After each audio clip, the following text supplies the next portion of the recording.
Do you know about the petrol and diesel ice cliff? If not, you might want to stick around for today's video.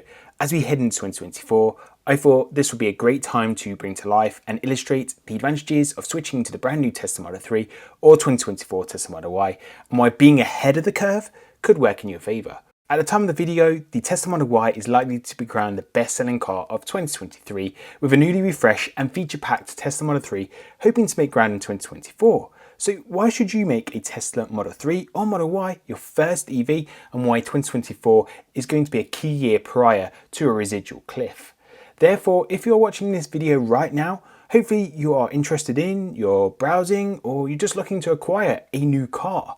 You've got your eyes wide open. Heck, you could be exclusively looking at petrol cars, hybrids, or you're just curious about going fully electric. We Tesla EV drivers were once wearing the same shoes, to coin a good analogy, as we were all petrol diesel owners in our lifetimes too. So that's why I thought it'd be super useful to collate a quick 10-minute video so you can get a quick snapshot of the reasons why it's a great time to switch and how to look out for that mysterious ice cliff that no one seems to be talking about. As always, plenty to unpack in today's video.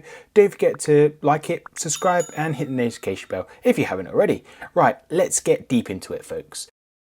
I think it's fair to say everyone knows very rarely does a car's price appreciate in value, especially when bought brand new. Elon Musk did try to buck the trend with his ambition for Tesla vehicles to become appreciating assets when and if they can turn into robo-taxis in the future. Looking at my own trading value though for today, I can confirm Tesla EVs are not appreciating assets just yet. They are in fact just like any other vehicle on the market today in a high interest environment. However, this is where it gets interesting. Think about this. A market price for a car is determined generally by two things: demand and supply. ICE vehicles saw their best sales in 2019, but in 2023, that 2019 feat has yet to be beaten. And we know the supply issues at the beginning of the decade played a massive part in that total sales feat not being broken. But what you may or may not know is that as a result of these supply issues, it actually forced new vehicle prices to increase around 40% in just a 3-year period, at least according to this research. And this is where you need to consider the incoming ice cliff, which is the other side of the coin that could hit when you least expect it, as it's rarely considered just by the average Joe. EV market share is increasing, and it's expected to gain even more traction over the coming years. Heck, there's even legislative sale bans on new petrol cars in the 2030s, depending on where you live. Cutting straight to the chase, this chart best illustrates the actual global sales and dots a forecast of both EV and ICE sales over the coming years. To you as the consumer, if this continues on trend, petrol and diesel cars will cost more to make as manufacturers begin to lose their economies of scale advantage as the demand to make them continues to fall. Pulling an Uno reverse, EVs then begin to build their own economies of scale advantage, giving them flexibility to lower prices as demand and supply increases, and this will then ripple into the residual value of your petrol and diesel car. But it also has a significant effect on one more compounding issue: financing. And this could be the last nail in the coffin for combustion cars. So when a car is financed, say via PCP or even leasing, a lender wants to be able to accurately predict the residual values at the end of a quoted term. After all, this is a business deal to them. If there is huge uncertainty on the residual value of the car, it makes calculating the financial particulars for the monthly repayments, etc., increasingly harder to accurately produce. If they set monthly repayments too low and expect a high residual value at the end of a term, then what does that materialize into? Well, it's not good, Jeff. They would then have a fleet of used cars whereby they would then have to potentially crystallize a loss on each one they sell, right? So what does it mean to average Joe trying to buy a petrol car over the coming years? To offset the uncertainty, they could increase the interest rates charged on these vehicles or increase the total capital payable over the term to anticipate a lower residual value at the end of the term. Both inevitably lead to high purchasing costs for combustion cars when financing vehicles to the average Joe, making EVs even more affordable to finance. An even crazier position could be that several finance companies refuse to offer these financial tools for combustion cars. Lenders simply like predictability. As ICE cars start to lose sales and demand, the residual values for a used car like you may have in your driveway today will start to drop as it gets harder to sell a petrol car, and the market of people willing to buy that petrol car reduces too, I'm not saying this is a hard and fast rule, and I'm not intentionally trying to scare you, as I could be wrong, but I think there will be certain combustion cars and niche segments may well fare better on residual values over other ICE segments, thinking of supercars and vintage cars personally.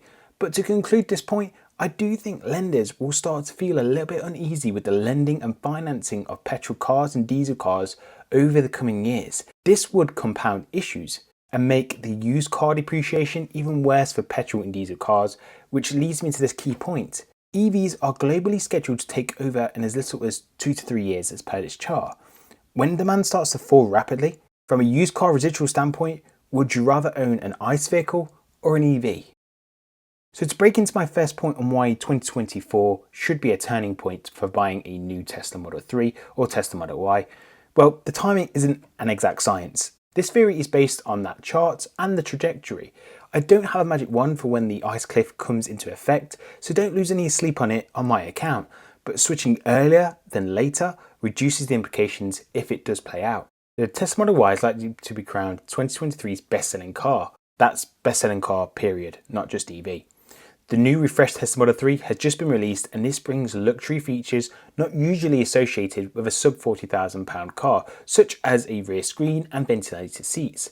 So why not start with some of the best-selling EVs that you can buy?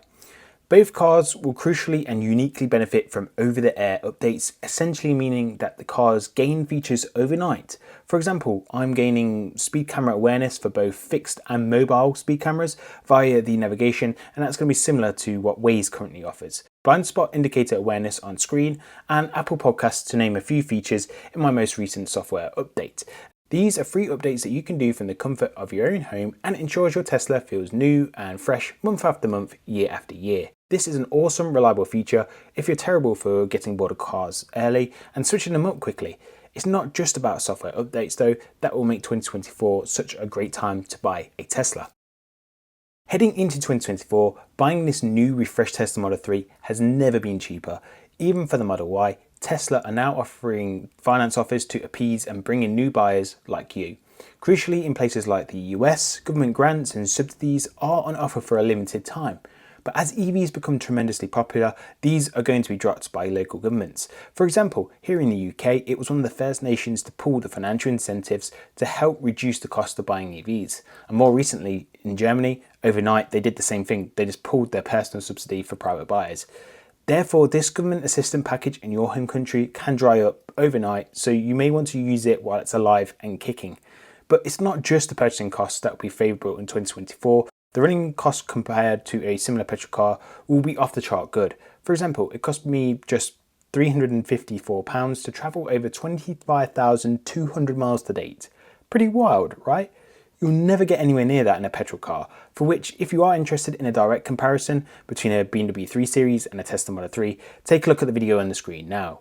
There's also a heavily reduced maintenance schedule, which avoids annual servicing requirements to favour a simple maintenance schedule delivered from home, supplemented by servicing only when a fault is determined. So to conclude, based on my own experience, you shouldn't just consider a Tesla Model 3 because it's an electric car. You should consider a Tesla Model 3 because as a total package, it's more practical, it will likely be cheaper now to buy, and the running costs are phenomenal compared to your existing petrol car. Pretty much on all accounts, it's better to own and operate than a petrol car. As I mentioned earlier about the residuals, it's impossible to predict how the future will play out. But at least here in the UK, by law it will be impossible to acquire a new petrol vehicle after 2030. At that point, are you gambling with your petrol car residual values? You tell me, it's all food for thought, and make up your own conclusion from the information shared today. So what do you guys think? Would you seriously consider a Tesla Model 3 or another electric alternative for your new car? Let me know in the comment section below. And if you're not sure what to comment and you want to show me you got this far in the video, you could simply just comment "No ice cliff" for me, and I'll give you a cheeky thumbs up for the support. Don't forget to like, subscribe, share the video with anyone that could find this video useful. You've been great, and I'll see you in the next one. Ciao.